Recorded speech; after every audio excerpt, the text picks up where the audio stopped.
Okay, good morning everyone. John Pascavage here, and on my way to the Massena intake boat launch in Massena, New York for the Major League Fishing BFL Northeast Division tournament on the St. Lawrence River. It's going to be a little different this time, however, and that is because the Iroquois Dam is shut down due to higher than normal water levels on Lake Ontario and the upper part of the river, right? So we're going to be limited from the Moses Saunders Dam up to the Iroquois Dam. So that cuts the amount of fishable river down big time. And that's both a blessing and a curse, just because on one hand, some of the bigger fish and a lot of the tournaments are making that long run down to kind of just near the lake as far as you can go and picking off some of the fish that are coming in from the lake. But the issue with that is it's such a long run that it's about 90 minutes each way, and it just, by the time you get down there and get back, you've taken about 3 hours to get down, and you're just not, you've killed half your day fishing just driving, right? So the fact that people are gonna be sticking a lot closer today will give us a little more fishing time. So that's exciting. And another thing is, the fish are actually a lot shallower for this time of year, just due to the kind of wonky weather. It was really warm early on this spring, and then it kind of cooled off. Like I've been saying that everywhere I've been, we kind of had, it's like April wet. Like in April, we had May, June weather, right? And like we had some days where it was in the 90s in April, and then May was like more like April weather. So, and even early June was cooler than normal. So there's still fish on beds and a lot up shallow. So it's going to be a little different, but I'm looking forward to it. I'm hoping that it seems like, just from what I'm hearing, it seems like this tournament might play out to my strengths a bit. So I'm feeling kind of optimistic, and I'm really excited, and just excited to get out there. But anyway, yeah, let's go. Come on.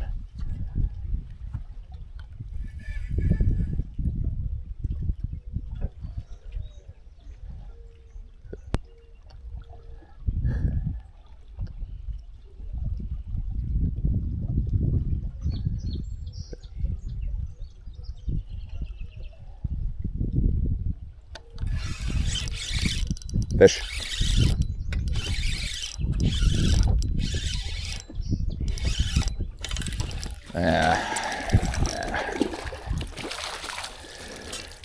Want a board? Yeah, I mean, if I'm bumping them up here, it's not going to do much good, but hey. One's better than none.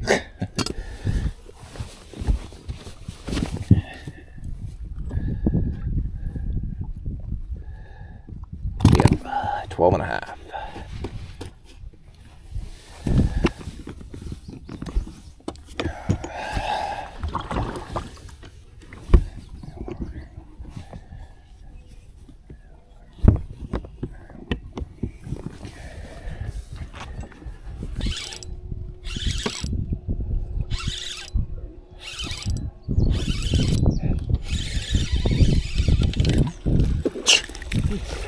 Well, I don't know about that one. Well, he is. I feel like I'm trying for the world's smallest St. Lawrence limit here.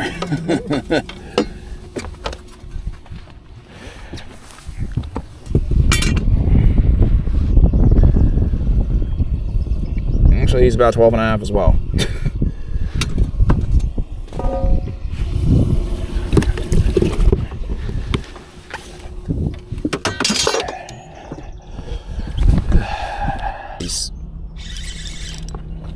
He might be small again. Well,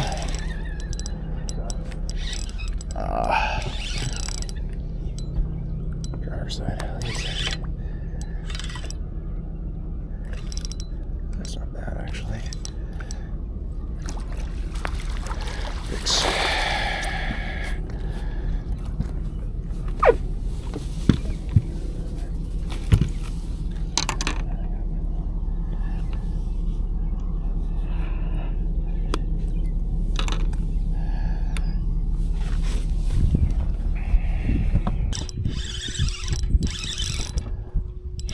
might be a little bigger.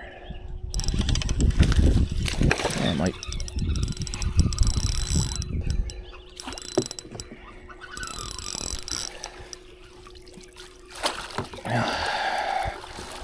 One of them 12's out. Boy, that is an egg wagon.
The bass might be a little bigger.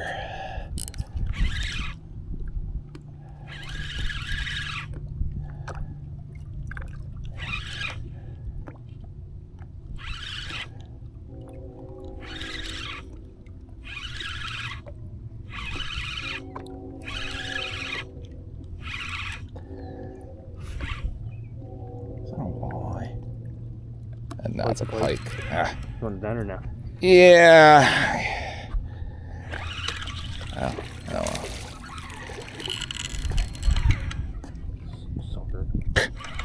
Dang. Dang, son.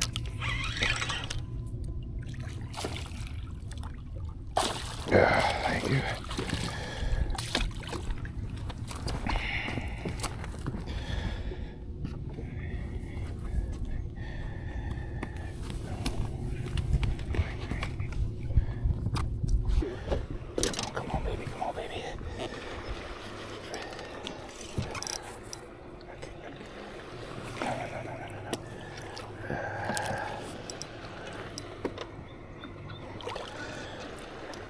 Oh boy, oh boy. Gee whiz. Oh, he keeps going around circles like that. Alright, alright. Okay, that's... Of course, you know, the fucking bait would get hung in the net. And like through the net. Man alive, though. Good job. Thanks. Man. He was skin hooked. Was he? I did not think he was coming in. Okay. Oh, sorry. Oh, you're back.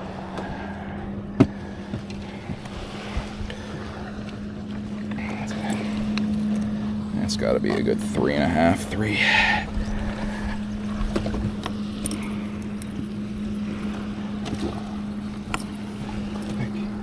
Battery was dead, but man, that's got to be a 4.5. Dang. Okay.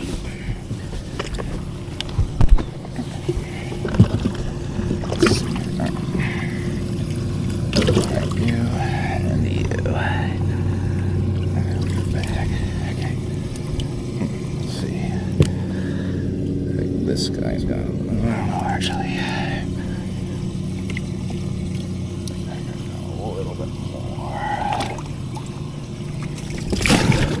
You stay up.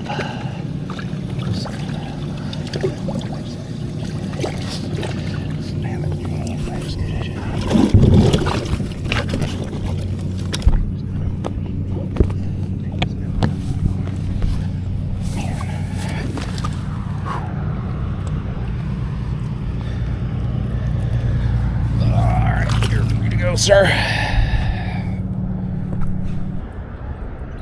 Holy Toledo. That's a nice fish. That's a nice fish.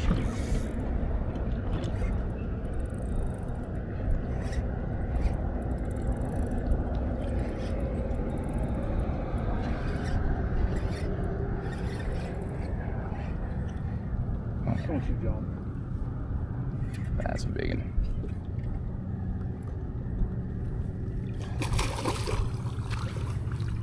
There you go. Thank you. Sure. Yeah, that's solid. That's very solid. Love it. On the football jig. Nice. Just choked it. Nice.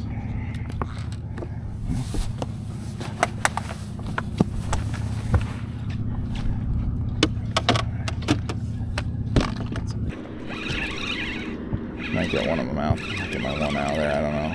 Yeah, maybe. They always look bigger when they're fucking out. Yeah, they do. Thanks. I don't think that's going to be happening, but I'll check. Yeah,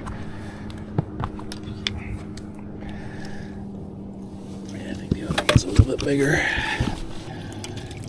No. Yeah, I think this guy's still bigger.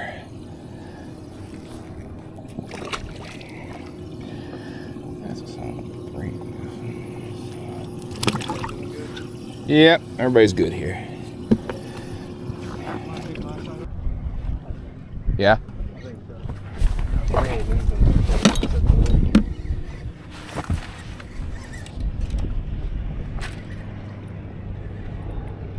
That might help.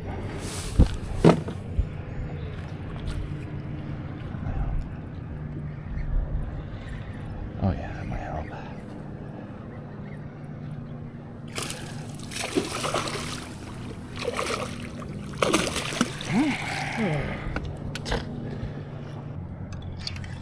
Savor the trip. Man, that is some nasty current. My gosh. Go ahead and just throw that over around your shoulders, wet and all. Okay.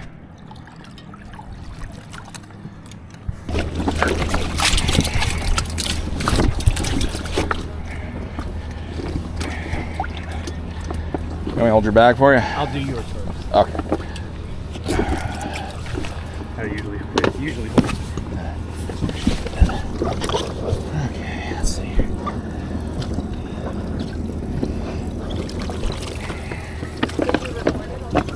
Yeah, the camera didn't work. Really? And it's okay. Just would have been him whipping my ass off. Let me get the... And a lot of bitching in there. That was the one that was here. Look at this.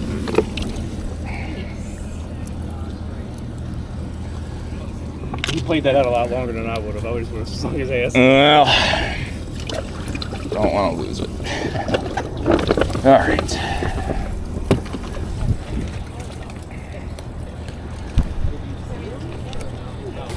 Come on, deadbeat.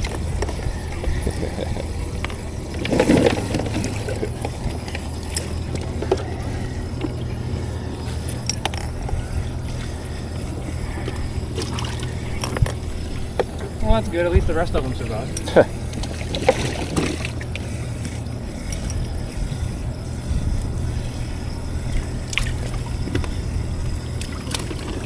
Did you just have weights on 2 of them?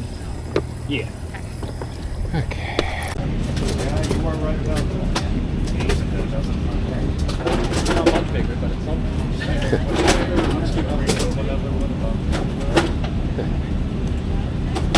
5 and 4.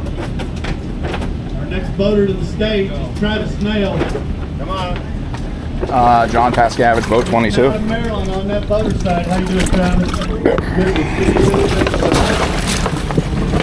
5. Hold that open for me. 15 pounds. 2 ounces.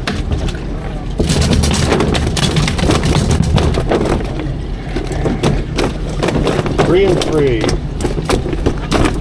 All right. Take them. Yep. I need you to move up.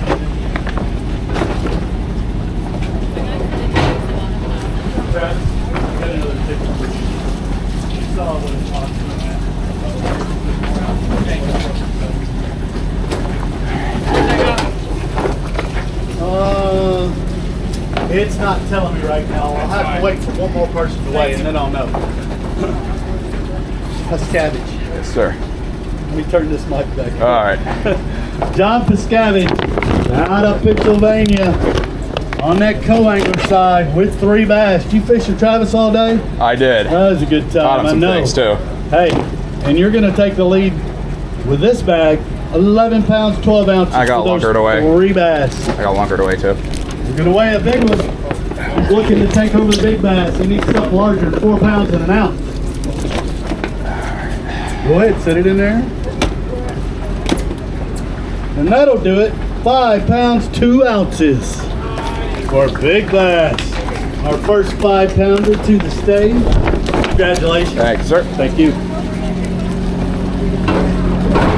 Take it. How's it going, Brandon?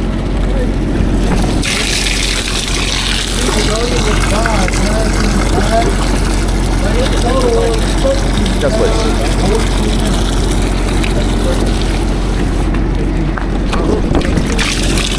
That'd be great.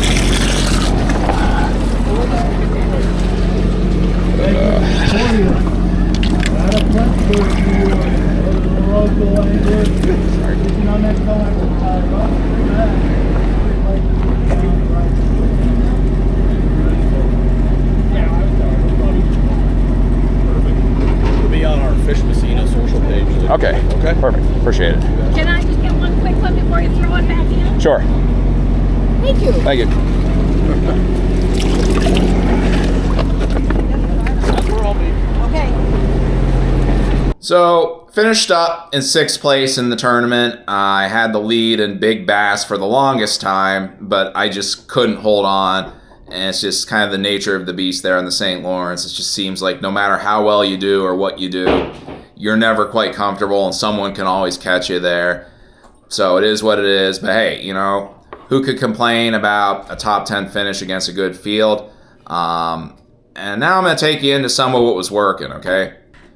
So right up off the bat here, the bait that did the most damage for me consistently was very simple. This guy right here, right? This is the black and blue TRD Ned rig. Just fishing this on a 6 ounce head and just kind of 10-pound line, making a nice long cast and just slow dragging it back to the boat.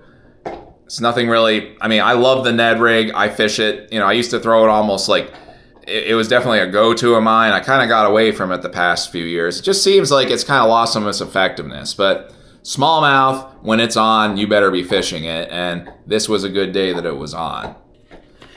Once I got my limit and culled a few times on that, the other thing I started messing around with was this. This is the Ned rig. This is the big TRD. And this is called the deal color, right? It's got a kind of white silverish belly with it's an olive back, just like, it's a good generic bait fish color. But what I found is that we were getting, as we worked through some areas, we were getting bit by what I assume were gobies as well as a few perch. And this particular color, I've had some good times up on Presque Isle Bay in Erie with it, right? When there's a lot of gobies around and it's kind of the late spawn, post-spawn period when you have some fish that are kind of starting to, they've done their thing and they're kind of starting to move out a bit and they're starting to kind of fatten up again and eat. This is good for when there's gobies around. And this was what took my big fish as well as cold ones. Just fishing the same thing. I was fishing on the Power Finesse mushroom shroom head.